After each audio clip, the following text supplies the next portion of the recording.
to another MindJet live webinar. Today's webinar, 3 efficient ways to plan your 2017 tasks. We thought we'd do a nice, relatively lightweight one to get things started. Kick off the year in good fashion. So first of all, I'd like to introduce myself. My name is Aaron Rodericks. I'm the Customer Success Manager for the WEMEA region, and that's for MindManager and MindJet. Here you can also see my email address if you have any questions or anything you'd like to contact me about. You get the email address now. So to begin with, just a little bit of housekeeping just to get things started, the usual stuff. So please feel free to ask your questions via email or the chat panel in GoToWebinar. Whilst I won't be addressing questions as we go because I'll be busy doing the demonstration, I have reserved a sort of 10 to 15 minute period towards the end of today's hour for Q&A. So I will do my best to address it. If there are any questions that I can't address during this particular webinar, then I will get back to you via email personally. You'll be able to find our webinars along with a whole bunch of other helpful resources on our website. It's mindjet.com. On the website, you can also find a free 30-day trial available. That is, if you haven't already. There will be a follow-up email for all attendees, and that will include download links for all the maps that we use in this webinar. In fact, any sort of resources that I use will be available in the follow-up email. Plus, this particular webinar right now is being recorded. So there'll be a link to the recording as soon as it's been uploaded, which hopefully takes roughly a week to get everything edited and uploaded, etc. So yeah, this is one of the questions that I get asked continuously throughout all my webinars. Are we going to get the maps? Are we going to get the maps? Yep, you certainly are. And last of all, who's this webinar for? Well, we like to think project managers, but really it's anyone who's using MindManager Enterprise. This is for anybody who's getting into it. Really, you can go from beginners to people who've been using it for a while. As you may find out, one of the natures of the product is people can be using it for a while, and you can be using it for 5, 10, 15 years and then still discover new ways to use it as you go. And that's where I come in. So with the housekeeping out of the way, let's move on to today's agenda. Before we get going with any of that, what I'd really like to do, just so I get a feel for what people would like and what people will be expecting from this, is I'm going to launch a quick poll in a minute. And the question is, have you previously used a visual tool like MindManager before? It doesn't specifically have to be for task planning or anything like that, but if you've used it at all, I'd like to know. So quite a majority have. That's good news. That means I don't have to spend too long on certain sections, and I can get on to the rest of it. Okay, so good to know that the majority of you have used some sort of visual tool before. In that case, let's do a very brief introduction. Why the visual approach? This is just for those of you who are not familiar with using the visual approach. This is really the crux of why we use MindManager, and that is it allows you to think in a more non-linear, natural way and get your ideas, get your thoughts or your processes onto some sort of recorded media without stifling yourself in procedures. Although procedures can be implemented, but this means that to get started you don't have to. So as you can see, this is a much more natural way that people tend to actually think. People don't necessarily think in long lines of prose or in Excel spreadsheets, etc. People tend to think in a more abstract way and then want to organize it. And that's what this visual approach does. MindManager itself, as we mentioned, is visual. It's a very flexible tool. There's hundreds and hundreds and hundreds of use cases. Flexible, and integrated. I'll be demonstrating all these things as we go forward. At the moment, these are just promises. I will make these into reality. And also, very important, it's very intuitive. I must say it's a tool that's very easy to get on with as you start. But as we know, you've all used these before, so let's not spend too much time discussing the benefits of the visual approach, as I'm sure you're all aware now. So today's demonstration is going to focus around 3 types of map: a knowledge map, a meeting map, and a road map. There's not necessarily an order in which you have to use these maps, but I've sort of structured them in a particular way where hopefully it'll make sort of sense in the order that we're going to address them. We're going to start off with a knowledge map because it really is the most, first of all, it's the easiest to get on with to start using, and second of all, it really is the most abstract concept of a map that we use. So I'm going to do a quick, here's one I made earlier. I've got a little link here to one I created earlier. It's a sort of basic looking one in terms of style, etc., but that's just for demonstration purposes. I very cleverly named this one Mind Knowledge Management Map, and just put in some basic information. What we're going to do is we're going to go around to each of these, and I will show you how I've used it, and you'll get an idea as to how somebody might use it. This is for my personal sort of activity tracking, my own knowledge management. And as we go along, we discover certain features. I can demonstrate them as we go. So let's start off in the top right with personal dashboard. So all we've got here is, for example, my contact information. So with MindManager, you can insert links. So here I've got my Facebook link, LinkedIn link. You can install things such as your mobile number, etc. And I'm going to show you it's really easy to add information here. I'm just going to click on one of these. If I hit the return key, creates a new topic in line with the topic that you started on with. I'm going to call this one email. Hit the enter key. Then I'm going to hold down Control and hit enter again to get a subtopic, and pop in my email address. So that would be, as you saw before, aaronroderick's@mindjet.com. Now you'll notice these look slightly different to these ones. That's a formatting issue. So what we've got here is we have a built-in format painter. I'll just simply select this tool. Up here you'll see the format painter tool. So now it's copied that formatting. I'm going to apply it to both of these cells. And as easy as that, you've added some extra information. Now, obviously, you might want to add more useful information than just your Facebook links and LinkedIn links. Not that they're not useful, but you can add much more to your personal dashboard. Now, part of my job as Customer Success Manager is to do these things, these webinars. So here, for example, I track my webinars. These are the 2017 ones, so I've got them split up into quarter. As you can see, using some of these images that are built in to MindManager, I'll show you how to use this in just a second. You can get quite a nice aesthetic. It makes everything a lot nice to work with when you've got a good visual. And that's today's one. So here I've actually added dates and information to this to turn it into a task effectively. And here I've added a link to materials. Now I might be racing a little bit here, but I'm going to show you how you can do this. It's actually very easy. So for example, let's say in Feb we've got an upcoming webinar on advanced tips, let's call it. Just something very basic and abstract. You can turn a simple subtopic like this into a task by coming up to the top here, going to the ribbon that says task and hitting add task info. What that's given me is it's automatically given me today's date, one working day as amount of effort, and a progress icon.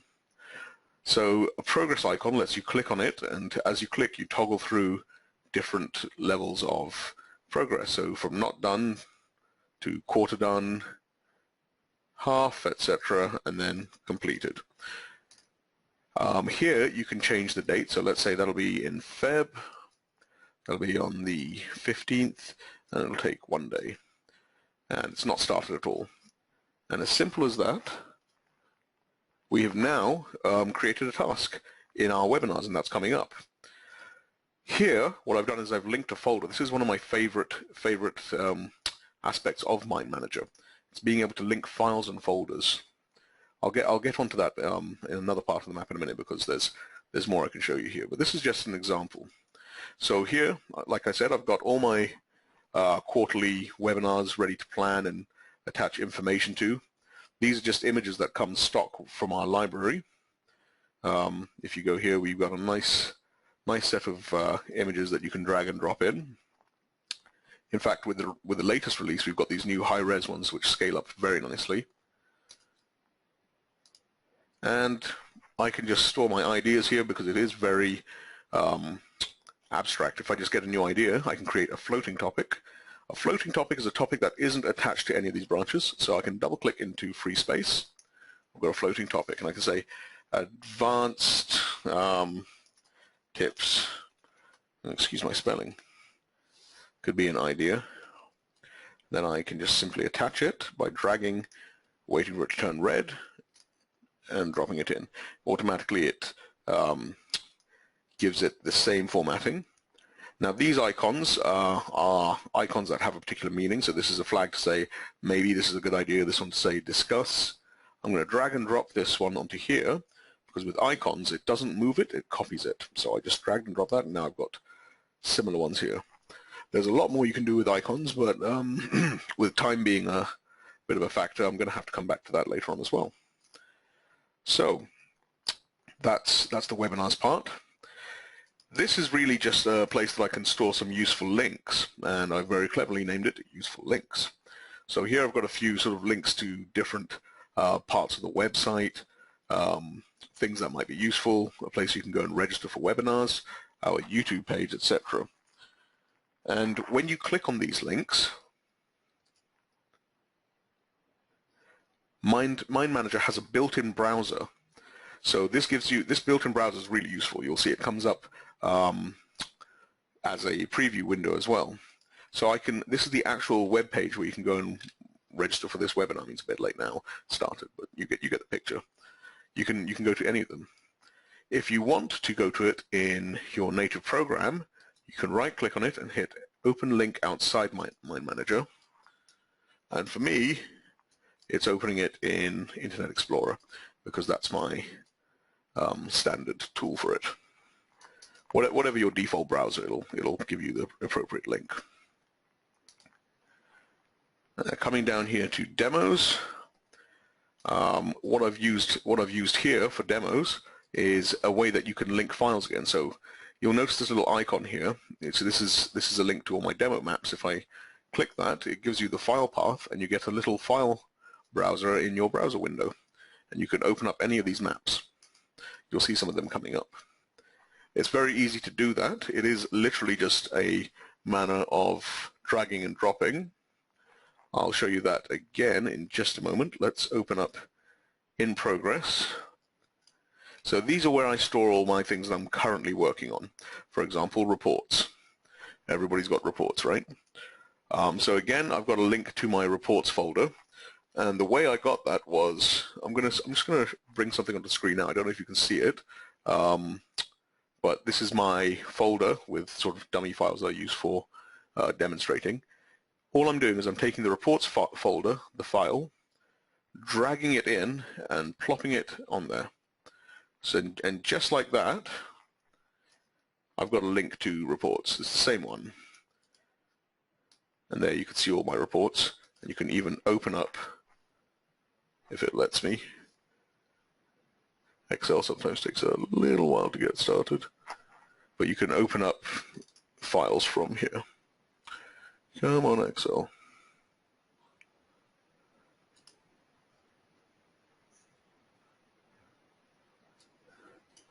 There we go. And it's opened here. It's not really got any particular content. I'll show you that you can actually also open these in MindManager using the previous browser. So this is my current report, for example, and you'll notice you get a cool little Excel symbol here. If I click on this, you can view your Excel files here. You can't edit them here, but you can view them. So current report, all is well. Very good report. Thanks, Aaron. And I've added a little progress here just to let me know how far along it is, so I can toggle it myself. So let's get rid of that. Don't want duplication. This is just other things that I'm working on, tutorial files, video edits, and meetings, which we'll come to shortly. Just want to show you this last bit here is the to-do list. So the to-do list is, again, touching on tasks. As I described earlier, what makes a task, what turns a topic into a task is adding task info. So here are some that I've prepared earlier. You'll notice that these are green, and this is nice sort of pink. It's supposed to be red, I guess. That's to indicate how the progress is in relation to the deadline. So these are done and within the deadline, so they get nice green coloring. This is past due. You get a little alarm here to say, hey, task is past due. It's supposed to be done yesterday, and it's only half done, therefore red. So, well, you can see I was sort of finished with my meetings there, so let's go and progress the current report to done. And then I'm happy enough to say I've created this report. And automatically it's turned green, just as a way to give you a heads up. A cool feature here that I've employed is the roll-up task info. So, for example, let's create another one with some subtasks. We'll call them task 1, T2, T3. Highlight them all, give them some task info. Now, let's say that these all sort of go on the 25th, and that's the 26th. They all get one working day. If I'll call this master task. If I select this and I hit roll up task info, it automatically takes all this information and gives you a summary of it, which is what I've got here. And then you can expand it to see the tasks within. So here we've got, you cannot edit this icon because this is taking its information from these, but you can edit these ones. And you can see as I progress through my tasks, this task tends to, the progress tends to fill up here as well, until finally everything is complete. I'm just clicking on the icons to toggle through, and then this whole thing gets a nice complete sign. In fact, you know what? January's almost done as well, so I'm just going to almost complete that. It also gives you a summation of the amount of effort and how many working days it takes. In this case, the same. And yeah, you get the picture. Then just as easily, hit the delete key and it's gone. So there's a lot more you can do with tasks, and I will hopefully progress that as we go. But now let's look at meetings. So that is basically it for a knowledge map. A knowledge map is, like I said, it's very abstract, and it can be whatever it is you want. You can link your files. It's much nicer to have your files sort of linked in this way because you know what they're pertaining to. There's more information around it. You can say, oh, right, these are things that are in progress, my reports, rather than having to just traipse through folders and folders using Windows Explorer or whatever it is. This way you've got it in context and you've got a nice link to it. You can link to specific files, not just folders. You can link to useful internet links that you found. You can have all your information regarding your contact details. You can have this for other people all to hand as well. You really get a nice sort of quick view of everything that you're using. For example, here I linked a folder for all my materials like I mentioned before. And here I've done one for demonstration maps, ones that I use at demos.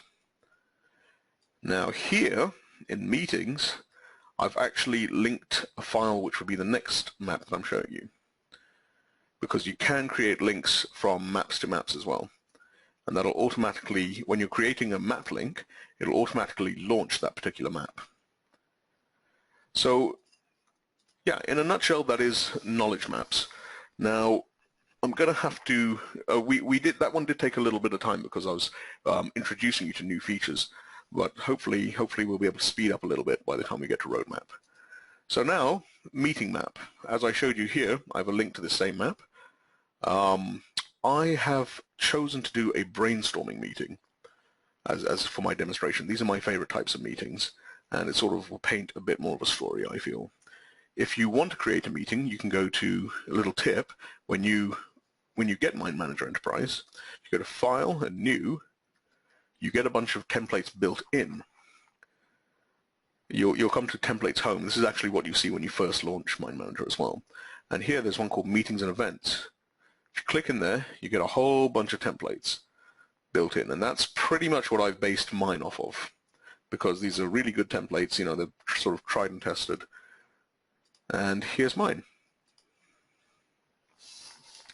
So only slightly different to what you would see in the templates, but again, very useful and really great, especially for brainstorming meetings.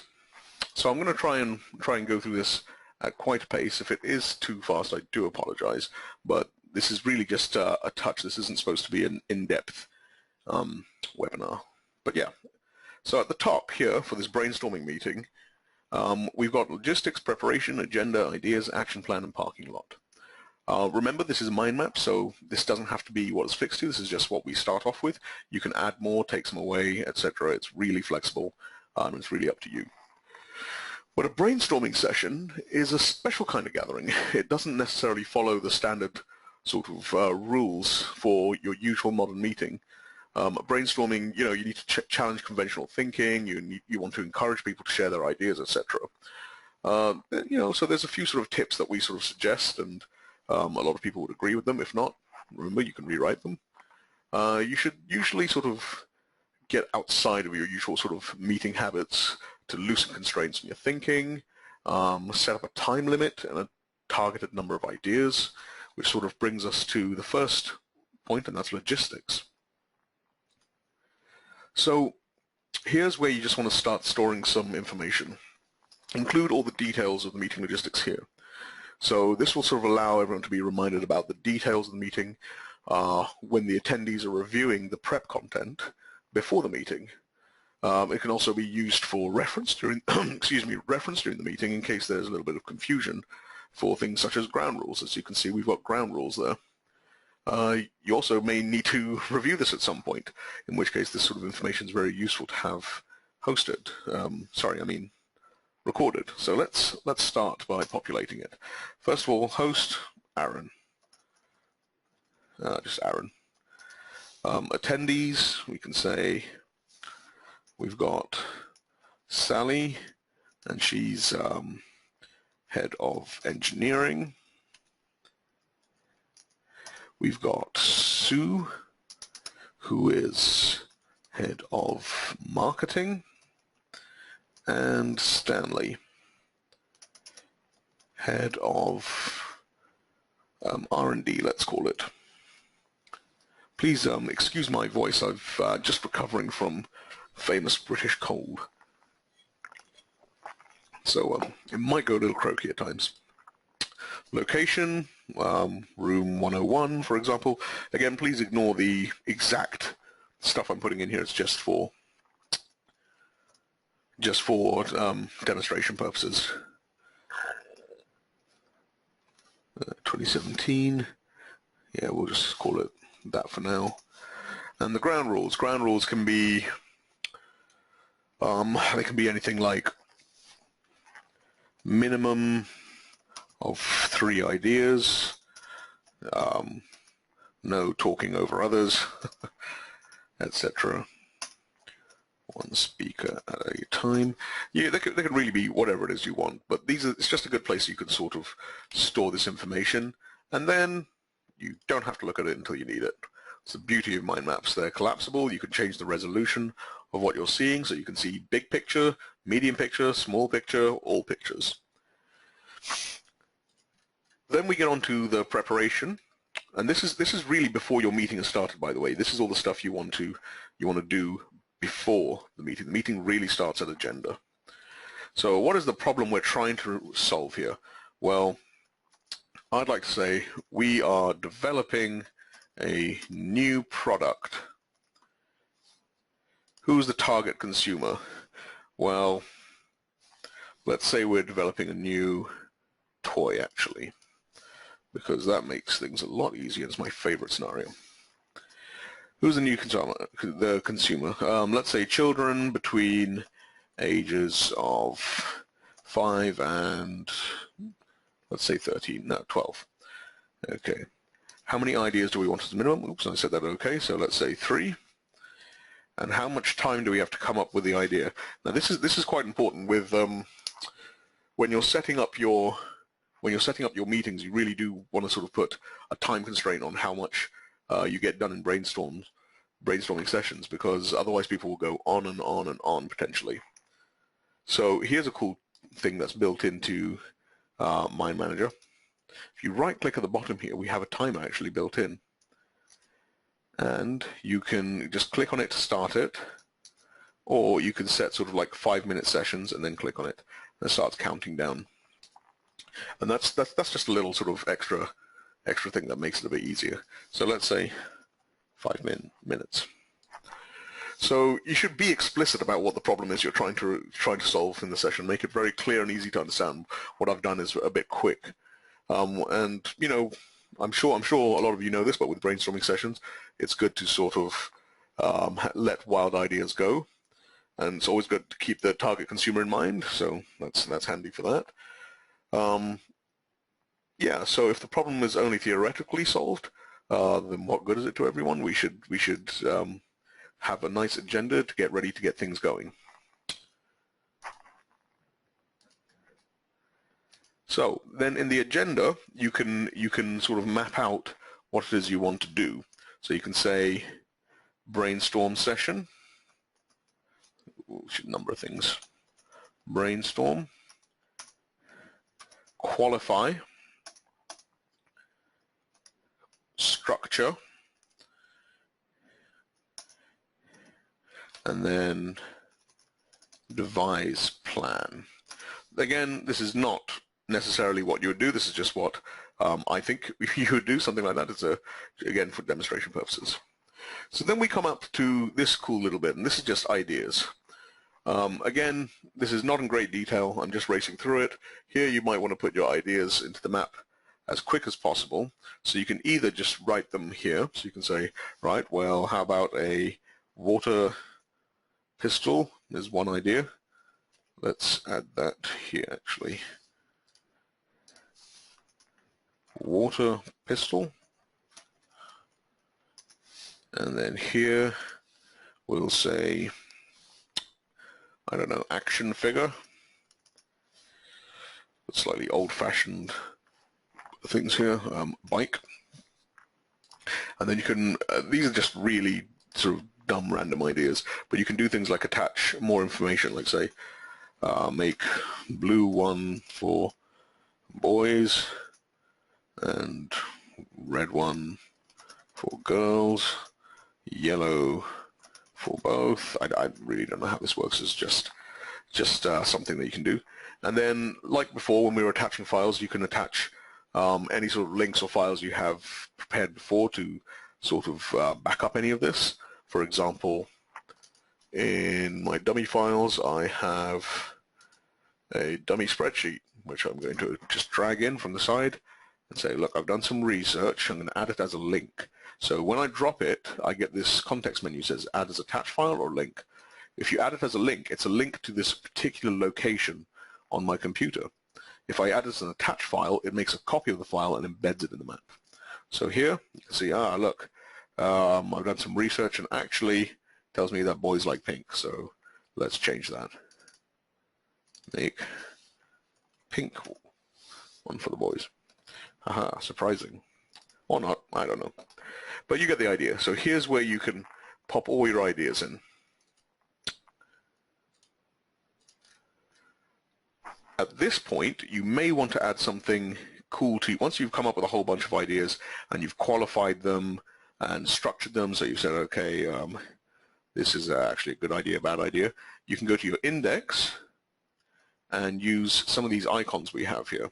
So you can go to flags, for example. I used some flags earlier, and you could say, right, that's a good idea. You get a yes flag. That's a bad idea. You get a risk flag. Yellow for both. We'll discuss that, for example. We'll also discuss action figure, and that's a good idea. Bikes, so yes. Now, all of these things are icons, so like the progress icons, you can toggle them by clicking them. And they have different meanings, and these are ones that are just built in to MindManager, so they come with predetermined meanings. You can change that just by right-clicking and renaming it, and then it means something else. But the basic idea of this is so that you can go in, you can actually do a lot more with it, which we won't have time for at the moment, but you can do a lot of things like filtering, etc. And then at this point, you may want to start considering something like budgeting. So we do have a really cool thing here built in, which are map parts, and these are bits of maps that people have contributed over the years that they think are useful, and we've got one here called budget. So all you need to, and all a map part is if you can imagine just this section of a map being saved somewhere, and then you can reuse the template whenever you want. So I'm just going to drag this in and attach it here.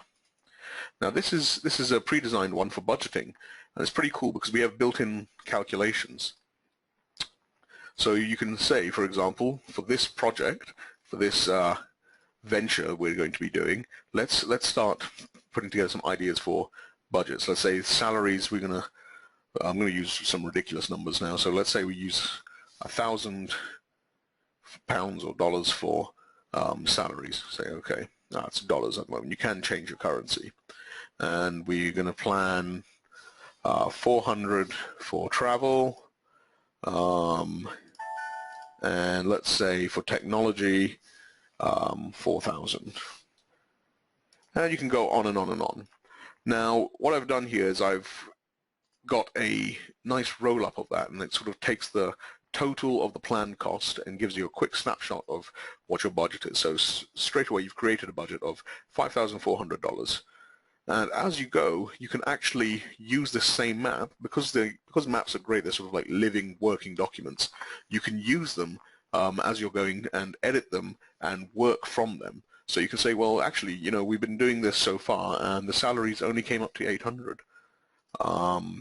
And good news, the travel only came up to 350. So far, with our actual cost, we're actually under budget. But hold on, here's something we didn't see coming. Technology wound up costing 6,000. Uh-oh, we're way over budget thanks to that one. And you can track and keep record of things as you go forward. Again, excuse the sort of silly premise, it's just to demonstrate what you can do. Then you get to these two cool little bits. So in the action plan, as the meeting progresses, the focus should be on what action plan is needed to execute on the decisions you've made, the decisions you made here when you were qualifying, like, okay, let's go ahead and make that, let's go ahead and do that. And that's where the action plan comes in. So whenever an element of an action plan is talked about, it's best to record it there and then. If you do it immediately, you avoid losing them. And after the meeting, you can share your action plan with all sort of meeting attendees and stakeholders, etc. And this is what people like to see, because when you have a meeting, you know, this is a great way to avoid not getting anything done. So as soon as you have something like, okay, well, we better, you know, start researching the products, we better start coming up with feasibility, excuse my spelling, feasibility studies, maybe some prototyping stages we will have to get going on, and you start recording it even if it doesn't really make sense yet, because as you develop, as you go, you can, oh, this is flashing to tell me it's way past due, sorry, I forgot to turn that off. Okay, so I just clicked on it and it stopped, and I'm just going to hide that timer now. But yeah, that was the that was the timer being ignored. And yeah, so you can just quickly go ahead and populate your action plan. An action plan, as I showed you earlier with tasks in here, can very easily become tasks. So you can start sort of adding task info. You can select them all, hit add task info, and straight away they're tasks. You might not want to do it at this stage, so I'm just going to undo that because I'll show you why that's useful later on. And then we've got this cool little bit here, which is what a lot of people sort of forget from time to time. That's your parking lot. So this section can be very useful to a meeting host if it's correctly used. Meetings always have the potential to go off on a tangent conversation. If a conversation goes off topic, the primary purpose of a meeting, you can address it immediately. If it's an important conversation to have, it's not the primary purpose of this meeting, but it is important, you pop it here. So somebody might say, but we need to, if this is going to happen, we need to sort out our mail servers, for example, or our internal factory equipment. So then you could just come up with a floating topic, as I described earlier. Say sort out, or need to sort out production equipment. And then you could simply take it and drag it and pop it in the parking lot. So it's there, but it's there for later. But it lets you know that it's been recorded and not forgotten about, and it is important, therefore it's here, but it's not to do with this. It's not to do with the outcomes. The outcomes from this meeting were to come up with some ideas and an action plan, and that's what you've done. So, progressing from here, you know, this can really, you can turn this into a whole bunch of things. You can also keep your agenda there, so you make sure that you stayed on plan. Have we brainstormed? Yes. Have we qualified? Yes. What have we put some flags in places? Have we structured? Yeah, we've got a structure. It's not a fantastic structure, but you get the idea. Have we devised a plan? Yes. It's a terribly vague plan, but it's a plan. In reality, that would be a far more astute and on-the-nose plan. So, coming back to our final map, how are we doing for time? Not fantastic. I'm going to have to ramp it up a little bit. So, roadmaps. Now, leading on from here, what you might want to do after you've got this plan to produce a product is have a roadmap for the project. Your roadmaps can be used for a number of things. You can have a roadmap for your company's sort of plans over the next 3 years. You can have it for your personal plans. You can have it for a particular project. In this case, we're going to be demonstrating one for a project. And here's one I made earlier. So it's a very basic looking one at the moment, and it's to get the new product going. So we've got research, feasibility study, prototyping, and production. This is using the new layout we have called timelines. If you go to File and New, as well as all your local templates, we have this set of standard layouts that we use, and this is the latest one. It's called Timeline. I'm just going to create a new one so you can see how easy it is to get something like this going. So when you start a timeline, it starts off looking like this. I've just selected the center topic. I'm going to call it Roadmap 1. Very creative. And then I'm just going to hit Enter. As I hit Enter keys, it gives me more and more topics along the timeline. And when you want to create a subtopic here, like before, hold down Control, hit Enter key, and you get subtopics coming off. And then you can even do subtopics off of those, etc. ad infinitum. So it goes on and on. You can move these around. You can say, actually, I want these there, and I want this here. If you use these directional ones, you can create ones above as well, which is always cool, so that you don't clutter it up too much. So that's how easy it is to get one started. Let me just get rid of that. No, I don't want to save it. And here's the one that I started making earlier. So in research, you might have sub-tasks coming off of it. So you can say, right, identifying scenario for using the product, examine common problems encountering during the beta test. In your feasibility study, you could have documentation of results from your study, creation list of points requiring elaboration, and something that I've left in French here. Oops. Let's get rid of that. And in prototyping, different stages of prototyping are fabrication, sim testing, lab testing, real condition testing, and validation grid. These are all techniques that you may or may not be familiar with. Again, it's just for demonstrating how to put together one of these. And then in production, validation of supplies, make sure you can do it, rise in production load test, adjustments and settings, and then support. So yeah, this is just a very basic, to begin with, roadmap. We're going to enhance it now a little bit as we go forward. So we touched upon some sort of budgeting and KPIs, etc. earlier. And now I'm just going to show you what you can do with this. So if you select the main topic and right-click it, you get a context menu. Here you can edit the layout. There are two types of timeline. You can have a horizontal one like this or a vertical one like that. And then you can sort of edit each of these layouts to make the exact sort of shape you want. So left map on this one. So you've got a right, a left, a right, and a left. Again, it just helps with the look of things. I personally prefer the vertical one, the horizontal one. Just makes it seems to work the way I think a bit better. So here, let's add some task info to these and show you what you can do with tasks. I'm going to select actually all of these and turn them all into tasks.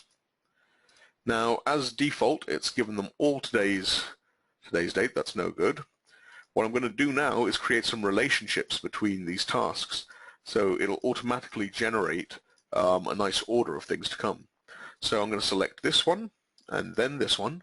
It's important that you pay attention to the order in which you select them. Go to Task Info on my little control pane here on the right. Dependency, Finish to Start.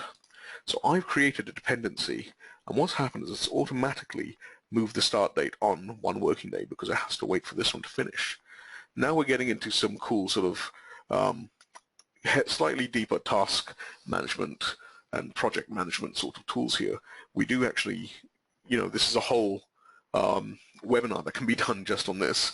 So I'm just going to quickly whiz through this, and you're going to see little bits of it and see what it looks like at the end. And then you can say, right, well, when that one finishes and that one finishes, this also has a dependency, Finish to Start. And you're going to need to move some of these things around a little bit to make it look right. Some of these arrows are going to need a little bit of moving. When you select an arrow, you can grab the yellow bit and change where it goes. It's got two yellow bits, so let's make them here. And so forth. You can also drag that out a bit so it comes here. Anyway, you get the picture. You can do this again and again. You can then create a whole bunch of dependencies. Finish to Start. These are all Finish to Start. Now it might be starting to get a little bit cluttered here with all these lines shooting around everywhere. So here in the view, you can go Show and Hide. You can hide your relationships, so you don't have to see them. But what you wind up doing is creating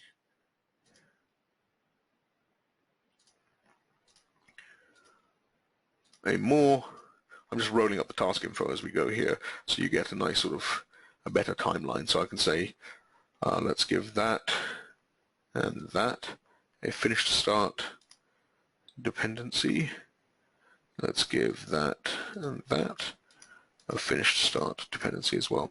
So therefore, you wind up with a nice flowing set of tasks. You can progress at them as you go along. They don't necessarily all have to happen linearly. They could be happening at the same time simultaneously. And then eventually, you get something that looks more and more like a roadmap. You can start putting dates to it. You can say, right, so that looks like in January, there'll be, for those 2 working sort of days, we'll be doing research. For feasibility study, we'll be taking whatever time this is. Let's add a little bit more dependency here.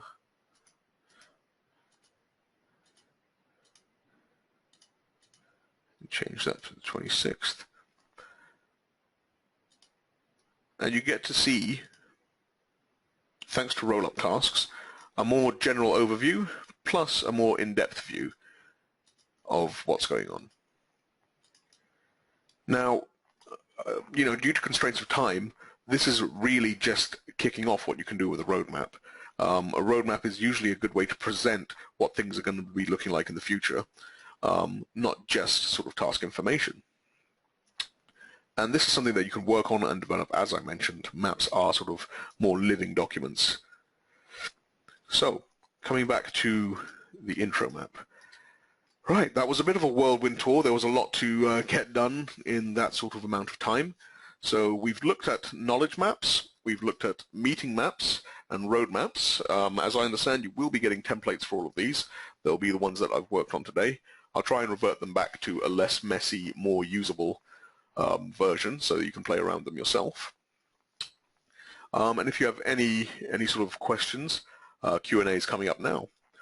I've managed to save a bit of time for that, so that's okay. For those of you who won't be sticking around for the Q&A, I just want to take this opportunity to say thank you for your attention and thank you very much. My name's been Aaron Rodericks. Again, here's my email address should you need to get in touch with me. Just a quick sort of sign off before we do the Q&A. Please check us out on social media. We've got our Facebook, you'll get this map, so we've got our Facebook, Twitter, LinkedIn accounts here, or you can access our feeds. There's, not to be forgotten, the free 30-day trial available on the website. And thanks, and I hope to see you again.